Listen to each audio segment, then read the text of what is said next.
네, 안녕하십니까. 한국사능력검정시험 기출문제 강의를 진행을 하도록 하겠습니다. 이 기출문제 강의는요, 2019년 2월에 실시가 됐었던 42회부터 해서 2020년 2월까지 실시가 된 46회까지의 고급 과정입니다. 개편 이전의 과정이 되겠습니다만은 고급 과정의 기출문제 강의를 약 5회에 걸친 내용을 정리하도록 하겠습니다. 자, 그럼 먼저 42회 고급 기출문제 1번부터 바로 진행을 하도록 하겠습니다. 1번은 선사시대의 얘기죠. 1번 문제는 항상 그 고급 문제나 중급이나 가장 기본적인 어떤 그 워밍업 하는 정도의 문제다라고 보시면 되겠습니다. 실제 시험장에 가셔서 이 지문들을 다 읽다 보면은 오히려 시간이 좀 부족할 수도 있습니다. 그래서 제시된 문제에서 맞는 건지 틀린 건지 이걸 구분하시고요. 그리고 제시된 문장에서의 특징적인 용어를 정리하시면 됩니다. 이게 어느 시대냐 이거죠. 지금 박스 안에 있는 내용은 주목도끼가 지금 나와 있습니다. 일단 그 경상북도에서 예천군 삼강이다라고 하는데 예천군에 살지 않으신 분들은 삼강리가 어디인지 아닌지는 모르죠, 사실은. 실제로 경상북도에 사시는 분도 모를 수도 있을 겁니다. 여기서 이제 중요한 거는 주목도끼가 많이 출토가 됐다라고 하는 특징적인 얘기죠. 주목도끼는 구석기입니다. 그러니까 1번 문제는 구석시대 사회 모습으로 바른 것은 이런 얘기죠. 1번 가락바퀴, 신석기죠. 선지 내용을 읽으실 때는 마찬가지입니다. 뒤에까지 볼 필요는 없습니다. 특징적인 단어만 정리하시면 돼요. 이번에 동굴에 살면서 주로 사냥과 채집하였다. 구석기죠. 그 다음에 3번 거푸집. 거푸집은 한반도에서 청동기를 독자적으로 제작해서 사용됐다는 증거입니다. 시기는 초기 철기 시대에 해당이 되는 거죠. 그리고 네 번째 빗살무늬 토기, 신석기 시대가 되겠고요. 5번에 철제 농기구, 철기 시대죠. 청동시대 때까지는 돌을 농기구로 사용을 합니다. 대표적인 것이 청동시대 때에 반달 돌칼 같은 경우가 있고요. 철기시대 이후에 가면은 철제 농기구가 나온다라고 하는 것이죠. 그래서 1번은 구석기 시대 때 사실로서 바른 것은 2번이겠습니다.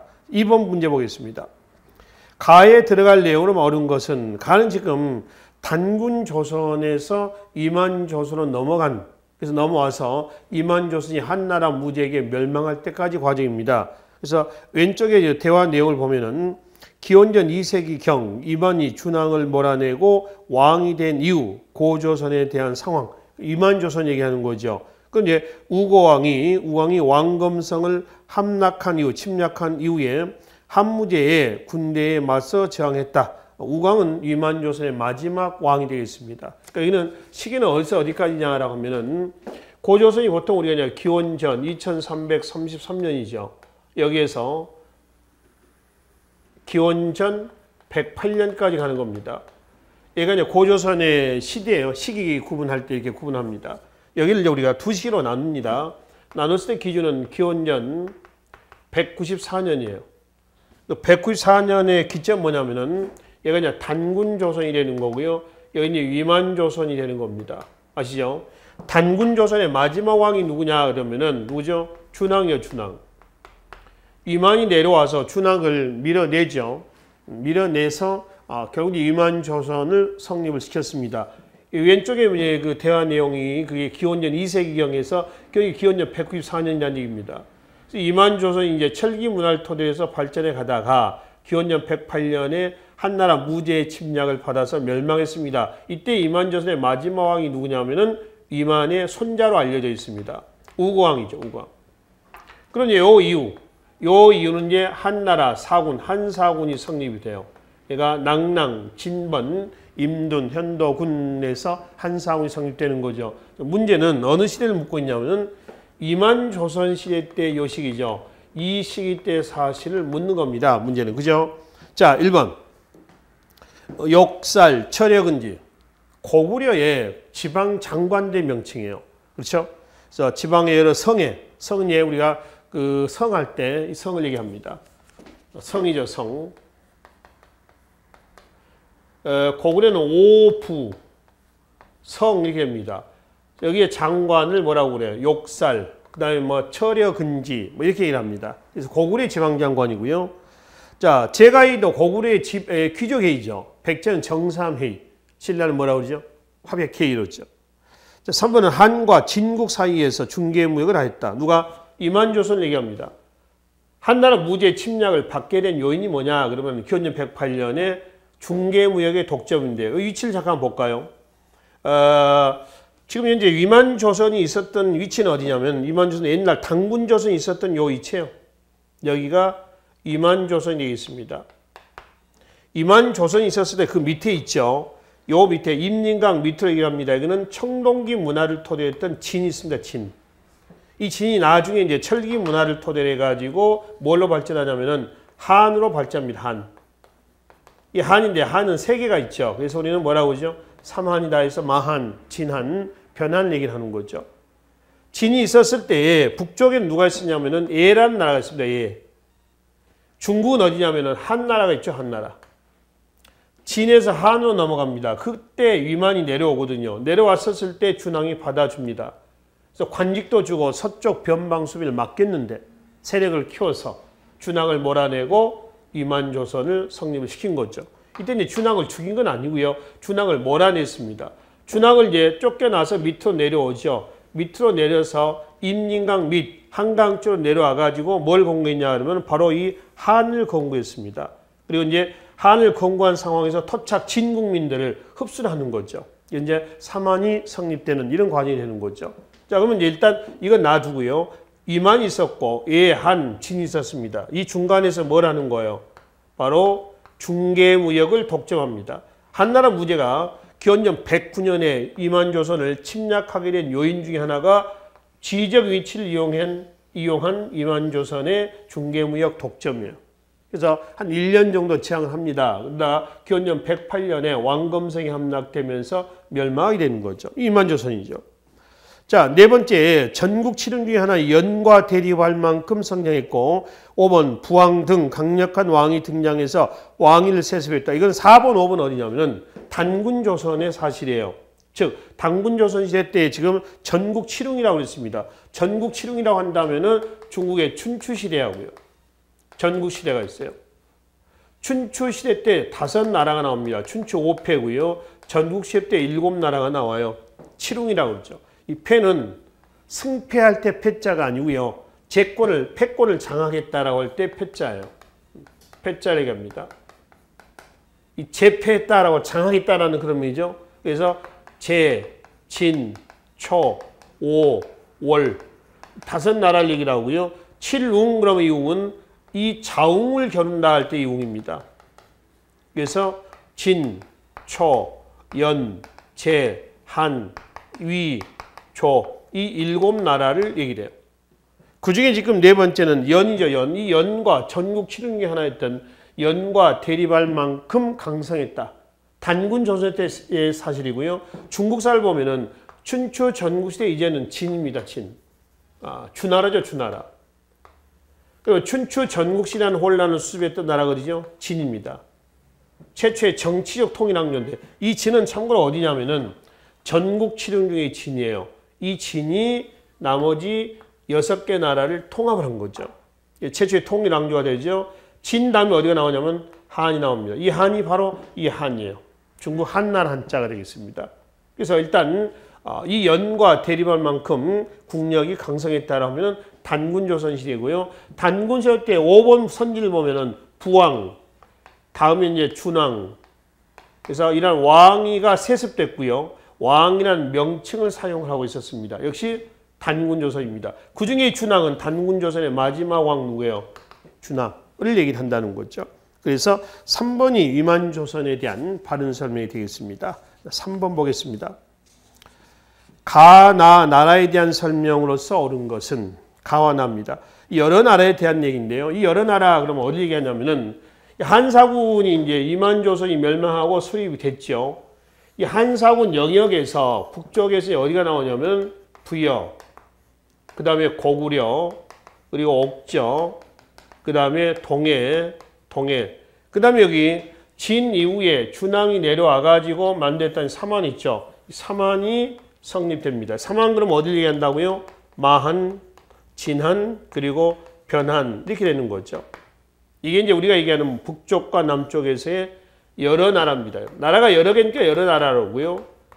이걸 연맹국가라고 그래요. 연맹국가는 참고로 철기 문화를 토대로 합니다. 철기 문화를 토대로.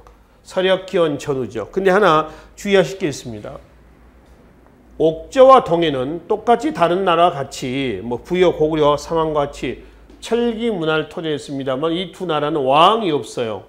왕이 없습니다. 읍군, 삼노라는 족장들이 자기 부족을 다스려요.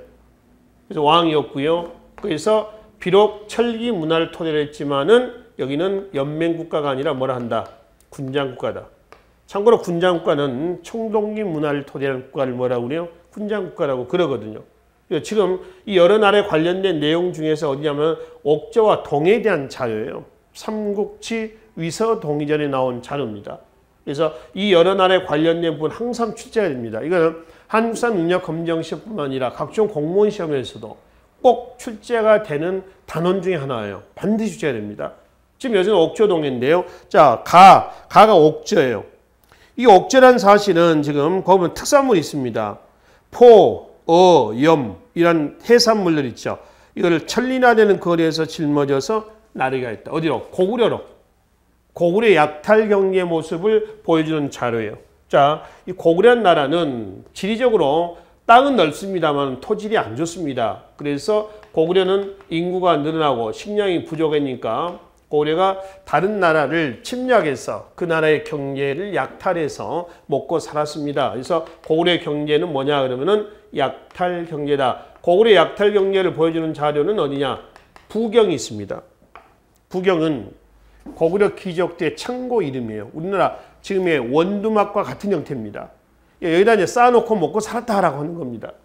그럼 그 고구려의 약탈 경제 그 대상이었던 나라는 고구려와 인접해 있는 함경도 쪽의 옥저하고요. 강원도 이북 쪽이 어디예요? 동해다라고 하는 겁니다. 그 중에 옥저에 바로 마지막 줄에 보면은 맥포, 염, 해산물 이런 게 있다라고 하는 거예요. 그렇죠? 그러니까 이런 것들은 고구려의 약탈의 어떤 일종의 전리품이 되는 겁니다. 그걸 여기다 갖다 놓고 먹고 살았다라고 하는 겁니다. 그래서 옥저라는 사실을 이해를 하셔야 돼요. 자, 두 번째 자료, 나번 자료는 해마다 10월이면 뭐 한다고 그랬습니다. 제철 행사 아닙니까? 10월달하는 건 물론 동해만 있는 건 아닙니다. 삼한의 10월에 계절제도 있고요. 고구려 10월에 동맹도 있어요. 부여는 12월에 영고가 있었죠. 자, 근데 해마다 10월이면은 춤추고 노래하는데 이걸 무천이라고 그랬어요. 자, 이 부분에서 우리는 이 나라가 어디다? 동해란 나라라고 하는 걸 확인해 볼 수가 있습니다. 또 특산물도 있죠. 단궁. 단궁은 활입니다. 활. 반어피. 해표피예요. 바다 표면의 껍데기고요. 그 다음에 과하마. 과하마는 조랑말리가 합니다. 다 동해의 특산물입니다. 그래서 옥저와 지금 동해 특산물과 제철 행사 등이 나와 있습니다. 그래서 문제 3번은 옥저, 동해를 얘기하시면 되는데요. 1번 가, 옥저입니다. 혼인풍습으로 민며느리제가 있었다 그랬습니다. 옥저에서 여러분들이 기억을 하셔야 될 것. 민며느리제. 매매원 제도를 얘기합니다. 매매원. 이거 하고요. 가족 공동 목각이 있어요. 이 가족 공동 목각. 이거를 골장제라고 그러죠. 시체를 가면향에다가 썩으면은 시신을 뼈를 추려가지고 가족 공동 목각에다가 싸놓습니다. 오늘날에 화장하는 것과 비슷합니다. 6월만 모아놓은 그런 화장하는 것과 비슷하고요. 그 목각 앞에는 죽은 자의 양식으로서 쌀을 담은 항아리를 걸어놨다. 이렇게 합니다. 오늘날 우리가 제사 지낼 때 쓰는 제사상 정도로 해석을 하시면 될 것 같습니다. 그래서 옥저에서는 이 두 개를 꼭 기억을 하시고요. 동해는 뭐 아시다시피 시족사 유풍을 계승한 나라예요. 시족사는 신석기 사를 얘기합니다. 그 중에 뭐가 있냐 그러면은 족외혼. 시족사 유풍을 계승한 족외혼과 시족의 생활 구역했던 책화가 있습니다. 그리고 무천. 제철 행사죠. 10월 달에 하는 무천이라는 제철 행사도 있어요. 그래서 이게 이제 두 나라의 특징이에요. 자, 1번은 옥저 민면제 나와 있습니다. 두 번째, 책화는 동해예요. 그렇죠? 시족의 생활 구역을 얘기한다고 그러죠. 자, 3번, 4번 나는 동해에 대한 얘기입니다. 근데 3번의 선지는 지금 사출도 어디예요? 사초는 부여의 행정구역이죠. 마가, 우가, 구가, 저가. 그 다음에 네 번째, 일책 12법. 남의 물건 훔쳤을 때는 12배로 갚게 한다. 어딘가요? 부여와 고구려의 법률입니다. 율령이에요. 근데 백제는 일책 2법이에요. 백제는 고구려 건국의 주역은 부여예요. 백제 건국의 주역은 고구려입니다. 그러니까 부여, 고구려, 백제는 문화가 거의 비슷하거든요. 근데 율령은 부여, 고구려는 일책 12법, 백제는 일책 2법 구분을 하시면 되겠습니다. 자, 5번은 소도, 삼안에서 나오죠. 삼안의 특색령 구역입니다. 재정 분리를 보여주는 자료로 해석하시면 돼요. 그래서 여기서는 3번의 문제는 1번 옥저에 대한 풍속, 혼인 풍속, 민며느리제가 여기에 해당이 되겠습니다. 4번 보겠습니다. 가 나라에 대한 설명을 옳은 것은 호계사, 사찰 1입니다. 삼국유사에 나와 있는데요. 파사석탑은 옛날 이 고을이 뭐뭐되었을 때 시조, 수로왕의 왕비, 허왕이 동한 건무 24년에 서역 아이타국에서 싣고 온 것이다. 그래서 왼쪽에 나온 탑입니다. 이게 파사석탑이라고 그래요. 허황옥이 인도의 아유타국에서 올 때 싣고 왔던 돌이라고 합니다. 이 한때 국립중앙박물관에서 이전이 돼가지고요. 이쪽으로 이관이 돼서 전시한 적도 있습니다. 제자리인데 현재 남아있는 석탑이에요. 아마 이 석탑에 대해서는 여러 가지 견해가 있습니다. 배가 출렁이는 걸 막기 위해서 중심을 잡기 위해서 싣고 왔다는 설도 있고요. 또 여러 가지 다른 견해도 있습니다만 정확한 것은 없습니다. 여러 가지 설이 있다. 이렇게 보시고요. 근데 탑은 사각형의 5층인데 그 조각은 매우 기이하다. 돌에는 희미한 붉은 무늬가 있고 그 질이 매우 연하여 우리나라에서 나는 돌이 아니다. 그랬습니다. 고려시대 때 삼국유사 이련의 시각에서 써놓은 거거든요. 그러니까 이거는 아유타국에서 허황옥이 가지고 올 때 가지고 온 돌이다. 누구의 부인인가요? 김수로죠. 간단하게 얘기하면 사실 문제 4번은 김수로 왕의 나라입니다. 어디예요? 가야죠. 금관가야를 얘기한다라고 하는 겁니다. 자, 이거 보세요. 변안이라는 나라가 있죠. 이 변안이라는 나라는 가야국 또는 구야국이라고 하죠. 가야국 또는 구야국을 중심으로 해가지고 총 몇 개 나라예요? 바로 12개 나라로 구성되어 있습니다. 이 가야국을 중심으로 해가지고 12개 중에서니까 중심은 어디다? 가야국이다라고 하는 겁니다. 근데 이 가야국은 다시 6가야로 또 나눠집니다. 6개 가야로. 그 6가야 중에서 전기가야가 어디예요? 금관가야고요. 후기가야가 어딘가요? 대가야입니다. 가야의 중심은 전기가야에서 후기가야. 그러니까 금관가야에서 대가야로 넘어간단 말이에요. 그럼 여기서 이제 금관가야를 건국했던 사람이 누구예요? 김수로라는 사람입니다. 김수로. 대가야를 건국했던 사람이 누구냐 하면은 이진아시라고 하는 사람이에요. 그래서 김수로왕, 이진아시왕 이러죠. 이진아시는 누구냐 하면 김수로의 형이라고 합니다. 형. 친형으로 알려져 있어요. 그러니까 문제는 지금 여기서 문제는 누구에 대한 이 나라 김수로니까 금관가에 대한 문제예요. 1번. 철이 많이 생산되어서 외등에 수출하였다. 그렇죠. 철. 여러분들 이론 시간도 말씀드렸습니다만 변안이라는 나라 그러면은 특산물로서 뭔가요? 철입니다. 철. 이 변안의 중심이 지금 어디예요? 지금 현재 경상남도 김해입니다. 김해를 한자로 표기하면 이렇게 표기를 하죠. 쇠금자에 바다에 자요. 지게 가면 쇠바다입니다. 우리가 물바다니 불바다니 이런 얘기 하죠. 지천에 널려 있는 것들 얘기하잖아요. 쇠바다의 말이에요. 쇠. 철입니다. 철. 화폐로도 이용을 합니다. 화폐를 주저한 건 아니고요. 무게를 달아가지고 무게에 따라서 이제 화폐 단위로 교환하고 이렇게 했던 그 교환 경제 수단으로도 사용이 됐던 철이 많이 생산했던 변한이 되겠다라고 하는 겁니다. 그래서 이거는 변한, 마한, 즉 가야, 금관가야 그 중에 여기를 얘기하는 거죠. 자, 두 번째 화백, 신라죠. 세 번째 진대법.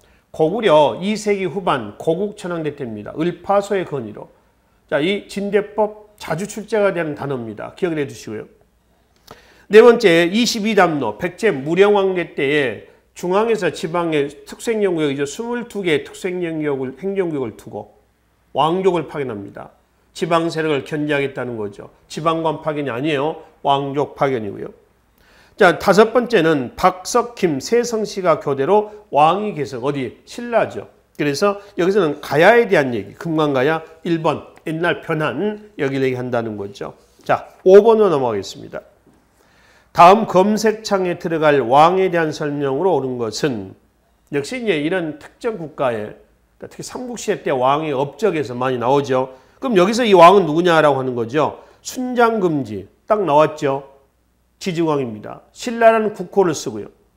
또 신라 국왕이라고 했죠. 또 국내의 주군현을 정비하였고 누구요? 신라 6세기 초 지증왕입니다. 지증왕 다음에 왕이 누구예요? 6세기 중엽의 법흥왕입니다. 건원이란 연호를 쓰고요. 불교가 공인됐고요. 그죠? 또 상대등 제도가 만들었던 법흥왕. 그 다음에 뒤를 이은 사람이 누구예요? 6세기 중반 이후에 진흥왕입니다. 이게 이제 6세기 신라 6세기 때에 삼국통일했던 틀을 갖춰놨던 기반을 갖춰놨던 왕들이죠. 그 중에 여기서 누군가요? 지증왕에 대한 얘기입니다. 첨성대, 이 첨성대 이것도 자주 출제가 돼요. 제 기억에 한 번씩 꼭 출제가 된 것 같습니다. 선덕여왕이죠. 선덕여왕제 때 27대 선덕여왕입니다. 그러니까 첨성대 층수가 몇 층? 27층, 27층으로 돼 있다라고 하는 거죠. 그다음에 두 번째 대가야를 정복해서 이거 뭐예요? 진흥왕이죠. 이 금강가야 있죠. 금강가야는 신라 법흥왕입니다. 법흥왕대 때에 신라에 병합됐고요. 대가야는 누구 때요? 진흥왕대 때 신라에 병합이 됐어요. 아시겠죠? 거칠부 국사편찬 역시 진흥왕이죠. 삼국의 역사편찬 시기는 삼국의 대팽창기입니다. 고구려 영양왕대 때 신집 5권, 백제 4세기 근초왕대 때 고궁의 서기, 신라 6세기 진흥왕대 때 거칠부의 국사. 그러니까 영양왕, 근척왕, 진흥왕, 대팽창기입니다. 통치 목적하에서 역사서가 편찬됐다. 물론 현존하고 있지는 않습니다. 자, 네 번째 방금 말씀드렸죠. 건원이란 연호를 쓰고 불교가 공인되고 상대등 제도가 시시가 되고요. 또 금강가야를 멸망을 시키고 누구의 업적인가요? 법흥왕의 업적이라는 거죠. 5번 시장을 감독하는 관청 동시전을 설치했다. 지증왕대 때 지금 박스 안에 문제에 나오는 업적 외에도 동시는 경주 궁궐의 왕궁의 동쪽에 시장을 설치하는 겁니다. 그걸 뭐라고 그래요? 동시. 이 동시를 관할하는 관청입니다. 동시전도 설치가 돼요. 요즘에 이제 동시전이라고 한다면은 시장 감독기구니까 뭐 공정거래위원회라든가 이런 기능을 담당했던 관청 정도로 해석하시면 됩니다. 전부 지증왕의 업적이 되겠죠. 그래서 4번, 5번이죠. 5번이 여기에 해당이 되겠습니다. 자, 6번입니다. 가나 사이에 있었던 사실로 옳은 것은 삼국시대 때 고대 정치사에서 어떤 그 역사의 발전 과정을 묻는 문제들이 이런 문제들이 꼭 출제가 됩니다. 출제되더라고요. 자, 6번에서 삼국 통일 과정을 지금 묻고 있습니다. 가본 자료는 읽어봅시다. 선진 읽어보시고요. 내용은 나당 동맹에 관련된 내용입니다. 이 648년이거든요. 흐름을 한번 볼까요? 진덕여왕이 나오고요. 진덕여왕 다음에 누가 나오냐면 무열왕이 나옵니다. 진덕여왕 앞에 왕이 누군지 아시죠? 선덕여왕이란 말이에요. 무열왕 때 삼국통일전쟁이 시작이 되고요. 문무왕 때 삼국통일전쟁이 완성이 됩니다. 아시죠? 그 다음에 신문왕으로 넘어가죠. 그러면 나당동맹은 언제 때냐면 진덕여왕 때예요. 이때 이제 나당동맹이 체결됩니다. 648년이고요. 신라의 진덕여왕이 누굴 보냈냐면 김춘추를 당에 보내서 밀약을 체결합니다. 당나라에게 어떤 미끼를 내걸었냐면은 야, 우리 둘이 싸워서 백제하고 고구려를 치자. 그 고구려 땅은 당나라 너네들이 먹어라. 백제 땅 우리가 먹겠다. 밀약이요, 밀약. 나당동맹을 체결합니다. 그렇게 해가지고 나당동맹 체결해서 삼국통일전쟁으로 넘어가죠. 그래서 660년에 백제가 멸망이 됐어요. 668년에 고구려가 멸망을 했죠. 고구려 멸망을 했습니다. 이런 과정인데요. 참고로 무열왕이 661년에 죽어요. 문무왕 때 고구려가 멸망한 시기예요. 삼국통이 완성된 것은 문무왕 때거든요. 백제 멸망한 이후에 백제 고토를 지배하기 위해서 당나라가 웅진 공주입니다. 웅진 도독부를 설치를 했어요. 고구려를 멸망시키고 나서, 그러니까 이거는 사비성 함락이죠. 그 다음에 여기는 평양성 함락입니다. 안동 도호부를 또 설치합니다. 안동 도호부죠. 이 도독부 도호부라고 하는 것은 뭐냐면은 당이 한반도 전체를 지배하기 위한 하나의 임시 관청들입니다. 이때 신라에다가는 뭘 뒀냐면은 신라에다가는 계림 도독부를 설치했습니다. 그래서 이제 당이 한반도 전체를 지배하려는 의도를 보이는 거죠. 이게 바로 나당 전쟁의 원인으로 작용을 합니다. 나당 전쟁에서 바로 육지에서는 어디예요? 매소성 전투. 이게 675년이고요. 경기도 연천입니다. 해전에서는 기볼포 전투가 있어요. 이게 676년이죠. 이게 문무왕 16년, 676년. 그래서 삼국통일전쟁이 어디서? 바로 이때 이후에 통일이 완성이 되는 이런 과정으로 넘어간다는 거예요.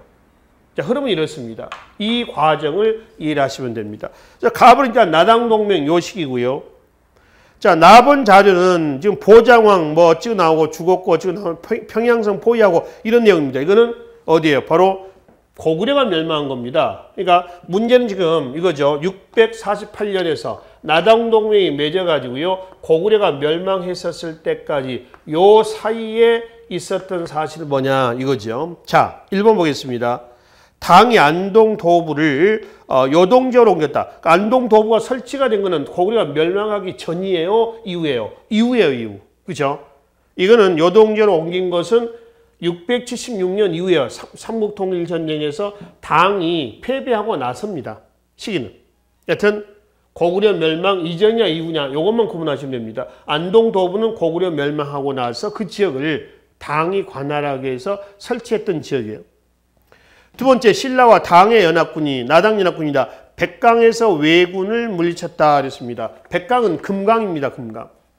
일본이 백제를 도우러 오죠. 이때. 그래서 백강 전투라고 그래요. 그래서 백강 전투에서 막아냈습니다. 이게 바로 시기적으로 본다면 어디예요? 백제가 멸망한 직후입니다. 멸망하고 나서 일본의 원조를 받아서 나당연합군이 막아낸 것이 백강전투입니다. 그러니까 668년 사이에 들어가겠죠. 그렇죠? 자, 세 번째. 신라가 당의 군대에 맞서 매소성은 675년이요. 그러니까 고구려 멸망하고 나서 나당 전쟁 때입니다. 한참 뒤에죠. 자, 네 번째. 고구려 안승이 신라에 의해 보덕국왕으로 임명했다. 이거는 670년인데요. 시기도 어디에 대하냐면은 고구려 멸망한 이후에 보덕국이란 나라를 두고 안승을 왕으로 앉혀놨습니다. 안승은 고구려 왕족입니다. 고구려 멸망 후에 고구려 북운동을 전개했던 안승을 신라가 회유를 해요. 그래서 전라북도 지금의 김제 땅에다가 보덕국이란 나라를 만들어 놓고 여기다 안승을 왕으로 앉혀놓습니다. 회유하는 거죠. 그리고 와서 나중에 안승은 삼국통일 이후에 신라 골품제도의 진골로 흡수돼 버려요. 흡수합니다. 이때가 언제냐라고 하는 거죠. 시기는 670년입니다. 그러니까 고구려 멸망 이후라고 하는 사실을 보덕국이라는 나라 이름에서 이해를 하셔야 돼요. 자, 5번. 고구려가 당의 침입에 대비해서 천리장성을 완성하였다. 이건 영양왕, 영유왕 이때 때요. 연개소문에 의해서 천리장성이 완성이 됐던 시기입니다. 시기는 637년입니다. 647년입니다. 647년에 연개소문에 의해서 완성됐던 바로 뭐죠? 천리장성이다 라고 하는 것이죠. 이거는 나당동맹 바로 직전입니다. 그러니까 648년 1년 전이 됩니다. 이 연개소문에 의해서 완성됐던 천리장성은 631년에 축조가 돼서요. 647년에 완공이 됐거든요. 그러니까 이거는 해당이 되지는 않죠.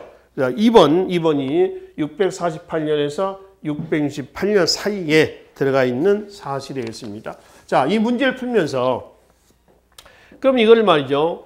648년이며 뭐 647년이며 뭐 668년이며 뭐 이런 것들 연대를 기억을 해야 됩니까? 외워야 됩니까? 라고 하는 숙제를 안게 되는 거죠. 고민하실 필요는 없고요. 연대는 몰라도 됩니다. 사실은 역사적인 사건의 흐름이죠. 그러니까 나당동맹을 맺어가지고 나당연합군 싸워가지고 백제를 치고 고구려를 치고 또 이후에 웅진, 안동 도독부 나오고 뭐 보독부 나오고 이렇게 해서 삼국통일 완성했다. 이 스토리만 이해하시면은 이런 문제는 충분히 풀 수가 있습니다. 그래서 굳이 연대까지 우리가 꼬치꼬치 하나씩 외워야 할 필요는 없다라고 하는 겁니다. 물론 굵직굵직한 사건들은 기억을 하셔야죠. 예를 들면 뭐 삼국통일 완성된 시점이라든가 이런 정도는 우리가 인지를 해야 될 거 아닙니까? 뭐 조선시대 같은 임진왜란이 나왔던 시기, 호란이 나왔던 시기 이런 사건의 연대는 기억을 좀 해둬야 된다라고 하는 겁니다. 자잘한 것들은 흐름 속에서 뭐 이야기식으로 해서 인지하시면 되겠네요. 자, 그래서 6번은 2번이 그 중간 사이에 들어갈 수 있는 내용이에요. 7번 보겠습니다. 다음에 특별연에 전시될 사진으로 적절히 하는 것. 자, 고분벽화를 통해 본 고구려인의 삶이었습니다. 고구려 고분벽화가 아닌 것은 이해되는 거죠. 그렇죠? 1번 보겠습니다. 1번은 통구. 국내성이죠. 통구에 있는 벽화인데 고분의 벽화인데요. 이 벽화 이름이 적장 참수도입니다. 적장. 그러니까 싸움에서 이제 이겼어요, 고구려가. 그래서 적의 장수의 목을 자르는 모습이에요. 적장 참수도고요. 그 다음에 두 번째 나오는 거는 각저총이죠, 각저총. 고구려의 각저총입니다. 각저는 씨름이에요. 고구려 일반 서민들의 씨름을 각절한다.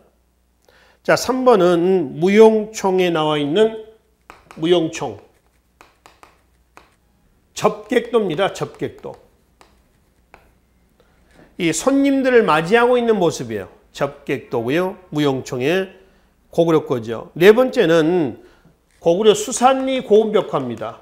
수산리 고분벽화에 나와 있는 교애도라고 하는. 그러니까 일종의 교애, 교애라고 하는 건 뭐예요? 또 춤추고 하는 거죠. 뭐 춤추고 뭐 하는 데들 광대도 있잖아요. 광대들의 그런 모습을 그려놓은 그림입니다. 자, 5번은 아마 조금 생소할 수도 있습니다. 5번은 고려말 박익이라는 사람의 무덤의 고분벽화입니다. 고려말 박익이라는 사람의 무덤의 고분벽화인데 이거는 경상남도 밀양에서 발견된 고려의 고분벽화 내용이에요. 경남 밀양에서. 그래서 1, 2, 3, 4가 고구려의 고분벽화에서 흔히 우리가 볼 수 있는 그런 모습이고요. 5번은 거기에 비해서 좀 생뚱맞은 벽화 내용이 되겠습니다. 그래서 고구려의 벽화가 아닌 것은 5번이 되겠습니다. 8번 봅시다. 밑줄근 왕의 재기간에 있었던 사실을 옳은 것은? 자, 밑줄근 왕의 재기간에 있습니다. 지금 자료 내용은 삼국사기에 나와 있는 내용이고요. 그 내용들 쭉 읽다 보면 지금 이게 백제 마지막 왕이었던 의자왕대 때라는 사실을 확인해 볼 수가 있습니다. 첫째 봐요. 이 왕 누구예요? 지금 의자왕입니다. 장군 윤충을 보내 군사 1만 명을 거느리고 신라의 대야성, 합천이에요. 지금 합천. 대야성을 공격했다 그랬습니다. 그러니까 백제가 신라를 자꾸 괴롭히는 겁니다. 그것이 이제 아까 말씀드렸던 나당동맹의 하나의 또 원인으로 작용한단 말이에요. 그래서 원래 나당동맹 이전에는 신라가 고구려의 백제 신라가 되어 있죠. 고구려에 김춘추를 보냈어요. 그래서 평양에서 회담합니다. 야, 우리 좀 같이 좀 하자 했는데 사실 이때는 고구려하고 백제는 동맹기간이죠. 여제 동맹기간이었단 말이에요. 그래서 고구려가 거절합니다. 결렬됐죠. 그래서 진덕여왕이 김춘추를 어디다 보냈죠? 당으로 보내는 겁니다. 그래서 당으로 보내가지고 이제 나당동맹이 체결됐고, 당은 고구려하고 또 어떤 관계였었어요, 이때? 적대 관계였었죠. 고구려하고 당과의 관계는 총 3번에 걸친 싸움이 있었거든요. 아시죠? 그 중에 1차만 기억하시라고 했습니다. 이게 645년에 뭐였어요? 바로 을지문덕의 을지문이 아니라 안시성 양만춘 전투 아닙니까? 양만춘의 안시성 전투입니다. 2차, 3차 다 승리했습니다. 그러니까 당과 고구려는 적대 관계인데 마침 신라가 동맹을 요청해 온 거죠. 그래서 해가지고 고구려는 네가 먹고 여기는 우리는 먹겠다. 그래서 나당 동맹이 맺어진 겁니다. 이런 과정이란 말이에요. 그래서 지금 백제하고 신라의 관계가 아주 껄끄러웠던 관계를 보여주고 있습니다. 이게 지금 백제 마지막 왕 의자왕 때입니다. 의자왕의 업적을 묻는 겁니다. 1번 익산의 미륵사를 창건하였다. 백제 무왕 때입니다. 무왕이죠. 사비로 천도하고 국호를 남부에 놓쳤다. 성왕이죠. 성왕은 이제 백제 무령왕의 아들입니다. 수나라와 외교관계를 맺고 친선을 도모했다. 이거는 성왕의 아들이죠. 장남 창왕입니다. 창왕. 위덕왕이라고 합니다. 위덕왕. 자, 무령왕, 성왕, 그 다음에 위덕왕. 위덕왕을 창왕이라고도 그래요. 창왕. 평양성을 공격하여 고구원왕을 전사시켜다 죽인 거죠. 4세기 근초광이죠. 5번 개백의 결사대를 보내 신라군에 맞서 싸웠다. 개백 결사대, 개백 관산성, 그 백제 마지막 황산벌 전투를 얘기하는 거죠. 그렇죠? 그 황산벌 전투 그때가 언제냐면 660년이에요. 백제가 멸망한 그 시점이란 말이에요. 그래서 의자왕제 때 업적이라고 한다면은 내용이라고 한다면은 5번이 여기에 해당이 되겠습니다. 9번으로 하겠습니다. 밑줄근 왕의 정책을 오른 것은 자, 이거는 설화 속에 남긴 역사 해가지고 지금 이 왕이 누구냐라고 하는 겁니다. 첫 번째 자료는 설총이 올렸던 화왕계입니다. 꽃의 왕, 꽃을 의인화해가지고 왕에게 어떤 자문하는 거죠. 예. 왕 국왕의 도덕 정치를 강조하고 있는 내용입니다. 화왕계고요. 두 번째 자료는 만파식적 사료입니다. 만파식적의 적은 피리적자입니다. 이 피리를 불면은 안 될 것도 되고 될 것도 안 된다. 이 피리는 전지전능하다. 곧 왕권에 해석합니다. 누구예요? 신문왕입니다. 이 한수원 능력검정 시험에서 반드시 출제가 되는 왕, 통일신라 신문왕, 고려의 광종, 고려 후기 공민왕, 조선시대 때 영조, 정조. 자, 이 사람들의 업적은 항상 출제가 됩니다. 아시죠? 이 사람들 업적은 꼭 기억을 하셔야 되고요. 그 중에 지금 여기는 누구예요? 신문왕의 업적에 대한 얘기예요. 신문왕의 업적입니다. 관료전을 지급하고 노국을 폐지했다. 경제적인 면에서 왕권 강화 책이죠. 신문왕의 개혁정책, 왕권 강화 정책의 핵심 참모 세력은 누구예요? 육두품 세력입니다. 관리 채용을 위해 독서 상품과 신라 하대 원성왕제 때입니다. 국립대학 국학 안에다가 설치한 거죠. 원성왕제 때 독서 출신과라도 그래요. 세 번째 병부와 상대 등을 설치하고 관 등을 정비했다.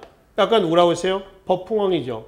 상대 등, 건원이란 용어, 불교 공인, 금강가야 정복, 병부 설치, 국방부입니다. 자, 네 번째, 자장의 건의로 황룡사 구축 목탑. 황룡사 구축 목탑은 누구예요? 선덕여왕입니다. 황룡사 구축 목탑과 선덕여왕대 첨성대 자주 출제되는 내용들이죠. 이 황룡사 구축 목탑은 호국 불교의 상징물이고요. 이건 이제 몽골 침략 때 불탔습니다.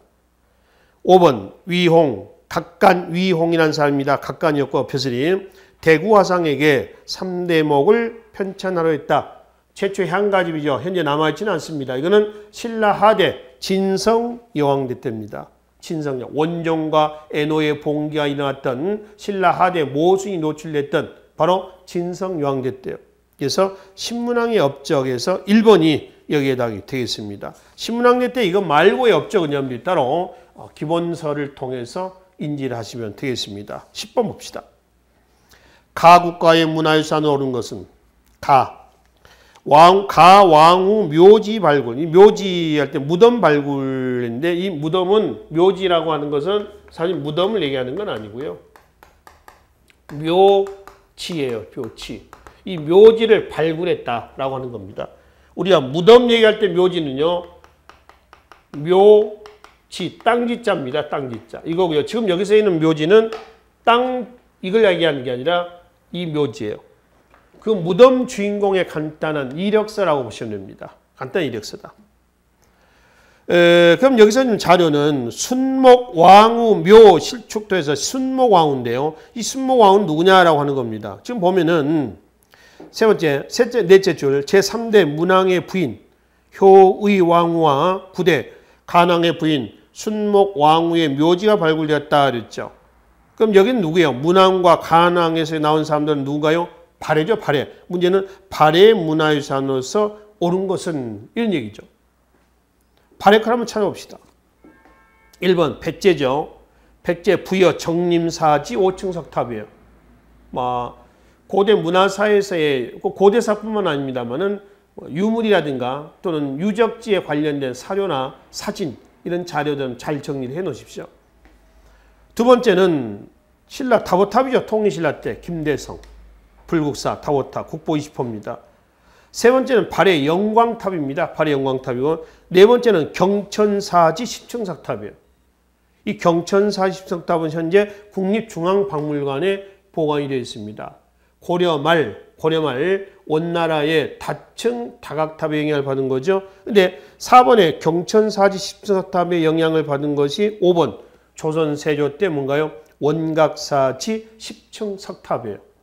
이건 조선시대 때입니다. 그래서 발해의 문화유산으로서 옳은 것은 그러면 여기서는 3번이 여기에 해당이 되어 있습니다. 지금 거기 나와 있는 묘지가 나와 있어서 보충력 하겠습니다. 지금 이 사람들 말고요. 특히 여러분들 많이 알고 계신 문왕 아시죠? 문왕. 그럼 나와 있죠? 3대 문왕의 둘째 딸, 셋째 딸의 무덤, 둘째 딸 정해공주, 넷째 딸입니다. 넷째 딸이 정효공주입니다. 의 묘지도 있어요. 묘지는 역시 이 묘지는 아닙니다. 내용은 똑같습니다. 아버지보다 딸이 먼저 죽은 거죠. 묘지 내용이 똑같은데 이름만 바뀌었어요. 그러니까 이게 아마 우리 제사 지낼 때 지방 쓰잖아요. 그것과 똑같이 문맥이 아마 통일이 돼 있었던 것 같아요. 그래서 이런 사람들의 묘지도 나와 있습니다. 거기 나와 있는 효의왕후와 순목왕후 해가지고 묘지만 나온 건 아니고 다양한 이런 자료도 나오고 있다라고 하는 걸 알 수가 있습니다. 자, 그래서 42에 10번까지만 우선 마무리하고요. 11번 이후는 한 10분만 쉬었다가 바로 이어서 정리하도록 하겠습니다. 수고하셨습니다.